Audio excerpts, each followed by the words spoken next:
സഹകരണ ബാങ്കിന്റെ ജപ്തി ഭീഷണിയെ തുടർന്ന് യുവാവ് ജീവനൊടുക്കി. ആലപ്പുഴ കണിച്ചുകുളങ്ങര സ്വദേശി വൈശാഖ് മോഹനാണ് മരിച്ചത്. CPM നേതൃത്വം നയിക്കുന്ന ഭരണസമിതിയാണ് ബാങ്കിന്റേത്. കണിച്ചുകുളങ്ങര സർവീസ് സഹകരണ ബാങ്കിൽ നിന്നുള്ള വായ്പാ കുടിശ്ശികയിൽ കഴിഞ്ഞ ദിവസം ഹിയറിംഗ് ഉണ്ടായിരുന്നു. പണം തിരിച്ചടയ്ക്കാൻ 1 മാസത്തെ സാവകാശം ചോദിച്ചിട്ടും നൽകിയില്ലെന്ന് ബന്ധുക്കൾ പരാതിപ്പെടുന്നു. ബാങ്കിൽ നിന്ന് മടങ്ങിയെത്തിയതിന് പിന്നാലെയാണ് വൈശാഖ് തൂങ്ങി മരിച്ചത്. വിവരങ്ങളുമായി സുധീഷ് ഗോപാൽ ചേരുന്നുണ്ട്.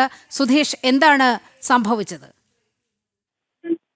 നീലിമ, ഇത് 2015 സർവീസ് സഹകരണ ബാങ്കിൽ നിന്നും കണിച്ചുകുളങ്ങര ശാഖയിൽ നിന്നും ഇത്തരത്തിലൊരു വായ്പ എടുത്തിരുന്നത്. വായ്പ എടുത്തത് ഈ ആത്മഹത്യ ചെയ്ത വൈശാഖിന്റെ അമ്മയുടെ അച്ഛനായിരുന്നു. അദ്ദേഹത്തിന്റെ പേരിലായിരുന്നു ഈ ഭൂമി ഉണ്ടായിരുന്നത്. അത്തരത്തിൽ വായ്പ എടുത്തു കഴിഞ്ഞ് അതിന്റെ 1.5 ലക്ഷം രൂപ വായ്പ എടുത്തേണ്ട ഇപ്പോൾ 3,92,000 രൂപ മടക്കി അടയ്ക്കണമെന്നുള്ള നോട്ടീസാണ് വന്നത്. ഇതിന് പിന്നാലെയാണ് ഒരു അദാലത്ത് വെച്ചത്. അദാലത്തിൽ ആദ്യം 6 മാസത്തെ സാവകാശം, പിന്നീട് 1 മാസത്തെ സാവകാശവും ആവശ്യപ്പെട്ടെങ്കിലും അത് നൽകിയില്ല. അതോടൊപ്പം തന്നെ അവിടുത്തെ ജീവനക്കാരും മറ്റും വളരെ മോശമായി സംസാരിച്ചു, മാനസികമായി വല്ലാതെ വിഷമിപ്പിച്ചു എന്നതാണ് ഇവരുടെ കുടുംബം പറയുന്നത്. അതിനുശേഷം വീട്ടിൽ മടങ്ങിയെത്തിയ വൈശാഖ് തൂങ്ങി മരിക്കുകയായിരുന്നു. ഈ പണം അടച്ചില്ലെങ്കിൽ 1 മാസത്തിനുള്ളിൽ തന്നെ മറ്റ് ജപ്തി നടപടികളിലേക്ക് കടക്കും എന്നതായിരുന്നു ബാങ്കിൽ നിന്നും അറിയിച്ചതെന്ന് ബന്ധുക്കൾ പറയുന്നു.